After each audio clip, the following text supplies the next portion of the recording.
Iniciamos o cultivo do algodão em consórcio agroecológico em 2008 para 2009. Bu lif türünün kenevir lifinin üretimine biz 5 yıl önce başladık.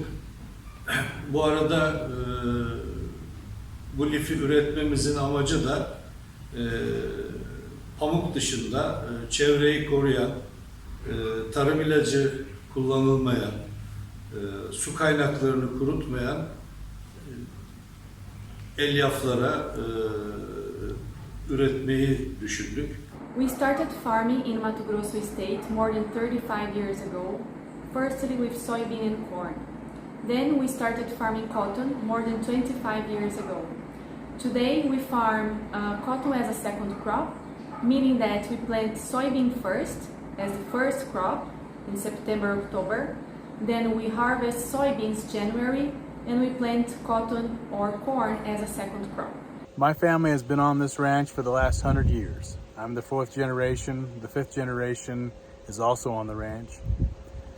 The particular breed of sheep that we have is merino. We're 100% merino. We're on a really historic ranch that's been operating for more than 150 years. Comecei a plantar em 2019. Quinta geração de produtores de algodão, agricultores familiares. Sou agricultora agroecológica do algodão orgânico desde 2006. Sanko Tekstil 1904 yılından beri pamuğu kumaşa veya ipliğe dönüştüren, bugün ise günlük kapasitesi 400 ton olan bir firmadır. Muito importante ter na minha mesa produto orgânico de qualidade, tanto para mim, né, para minha família, quanto também para as pessoas que me compram as hortaliças, que compram o meu feijão, que compram o meu milho. É muito importante. A rotina diária, eu acordo às 4h30 da manhã e já começo a me bulir. Levanto, faço café, começo a aguar plantas no quintal e começo a dar bom dia às minhas plantinhas e assim começa minha rotina no roçado. Our daily routine varies throughout the year. Depends on where we're at in the year, but normally we check in on the herders and the sheep camps and make sure that the sheep are doing well and in their proper places, and and then we're on the ranch doing various chores such as checking on fences and making sure that we're planning ahead for the next step. Cedo vou das minhas hortas. Em seguida, vou trabalhar no Sindicato dos Trabalhadores Rurais, que é a qual sou presidente da instituição. E pela parte da tarde, eu dedico muito à minha área do algodão agroecológico. A daily routine here always begins with animal care. It's the first thing you do when you put your boots on and go out the door in the morning. And all the things we do have to do with either animal care or land care. So whether it's maintaining adequate food, water, and health care for the animals, it's very similar to the land in that we're trying to stimulate plant communities and then allow them to rest, make sure that the soil has adequate protection and cover. Günlük rutinimiz, bizim işlemimiz ilk önce gözlem. Arazide tek yaptığımız en önemli şey gözlem. Sabah erken saatlerinde geliyoruz araziye. Çünkü zararlılar ve faydalı böceklerin sayımı en uygun saatler sabah saatleri. Belli bir sayım yaptıktan sonra bunları raporlandırıyoruz. Bizim bir zarar eşiğimiz var. Bu zarar eşiğinin altındaysa herhangi bir müdahalede bulunmuyoruz. Ama bizim zarar eşiğinin üstündeyse müdahalede bulunuyoruz ama müdahalede kullandığımız ürünler de tamamen organik tarımda kullanılan ürünler. One thing about farmers and ranchers is they're master organizers. So always early in the day there's organizational meetings or communication with team members as to what's happening for the day or for the week.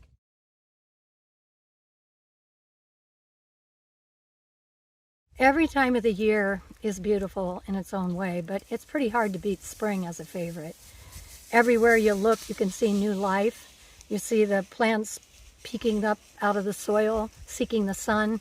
You see the grass turning green. In fact, some days you feel you can almost see it grow.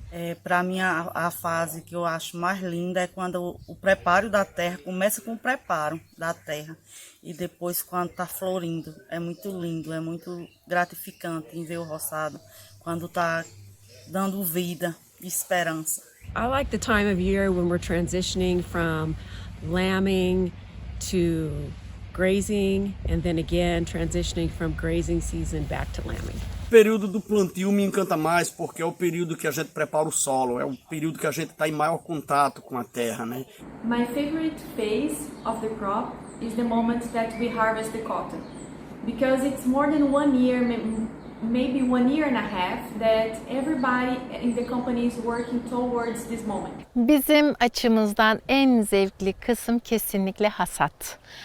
Emeğinizin karşılığını görmek, onun o anlamda almak çok büyük bir keyif verici bir durum. Eu acho que o momento da colheita, onde a gente está colhendo capulho por capulho desse algodão, a gente está celebrando a agroecologia, celebrando a agricultura familiar. You kind of look forward to each step, and I don't know that I really have a favorite. There's definitely times that are busier than others, but it's a business that you have to love. So I'd say the whole thing is probably my favorite.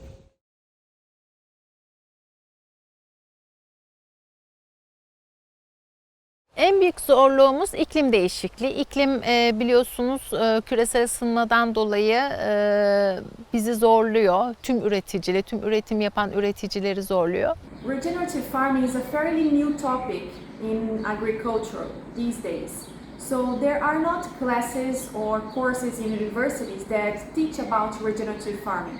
We're seeing a lot of younger people whose families have historically raised sheep leaving the industry, and that poses a big threat to the overall future of it. I think that it's really important that we create opportunities and we're finding new ways of marketing sheep and wool in the U.S. The price of testing around 100 samples, 200 samples, that is too huge cost for a farmer or for any initiative who is doing voluntarily to produce organic cotton. Organik lifler yetiştirilmesinde birçok zorluklarla karşılaşılıyor.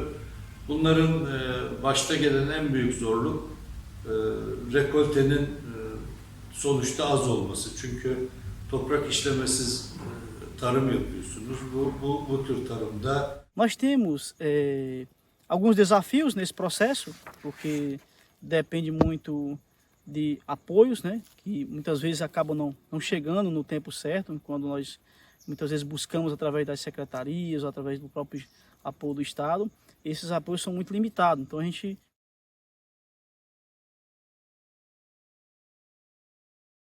as máquinas que nós temos são limitadas, são poucas, e aí isso acaba dificultando a gente expandir a produção das áreas, ou seja, expandir para outros municípios, para outros territórios em virtude dessa deficiência.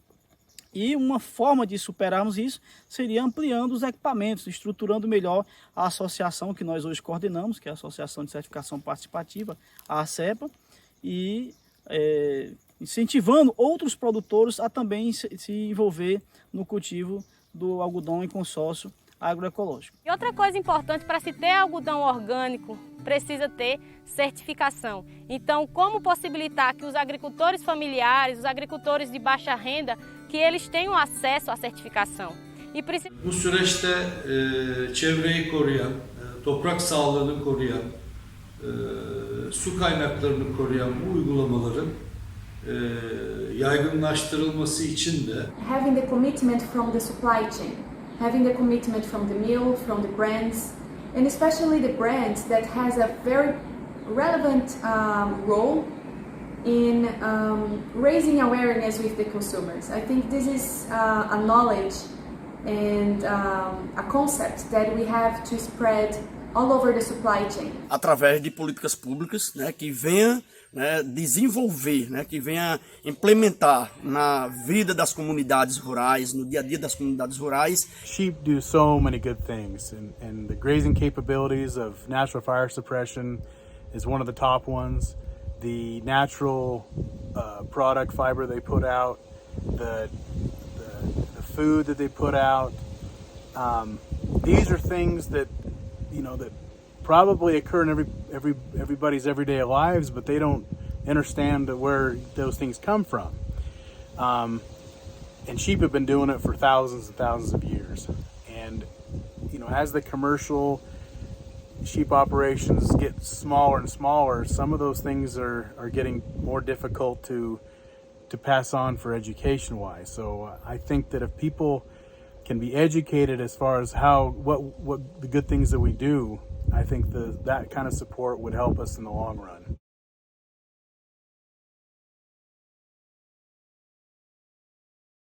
For us as farmers, the soil is the most valuable asset. We do need to have a healthy soil in order to have good crops, in order to harvest good crops.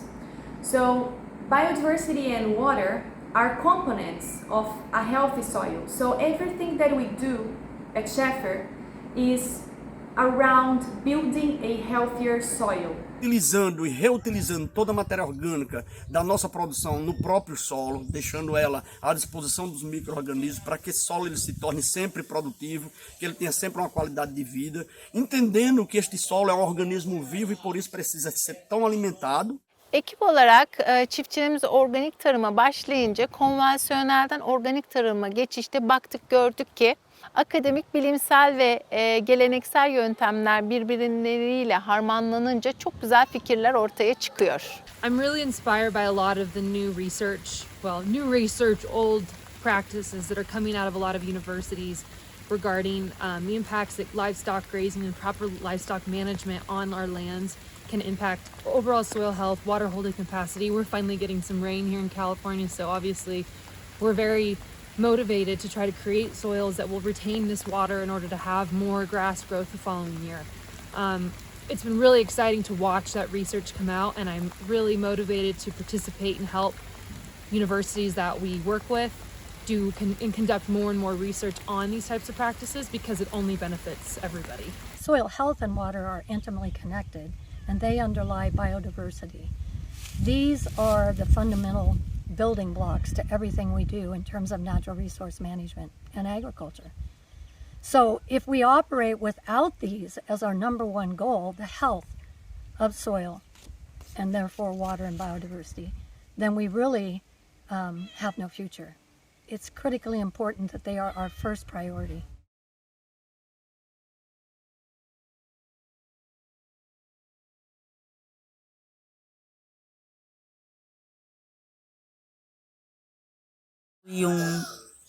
Que eu moro no assentamento, nunca produzi com venenos, mas o gratificante é eu poder estar com o meu certificado e ter orgulho em dizer que sou orgânica.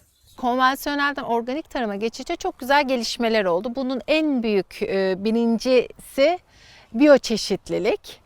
Biyoçeşitlilikte dediğimde faydalı böcekler sayısında artış oldu. Bizim etrafa ekmiş olduğumuz ayçiçeklerinin uğur böceklerinin sayısını artırmasıyla bizim biyoçeşitliliğe, etraftaki bitkilere de faydası olmuş oldu.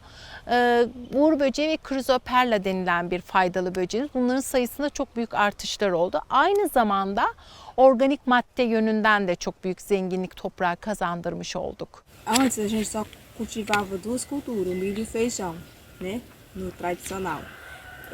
Agora no orgânico tem mais diversidade, a gente planta mais cultura na mesma área.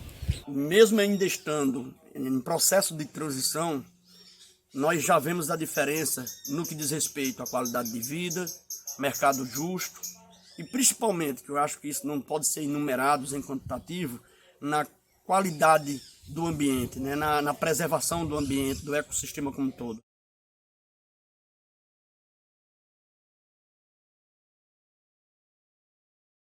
A diferença é que é mais bem, a gente tem cuidado maior e a diversidade de culturas que é produzido no local. We hope that we would never again lose soil to erosion.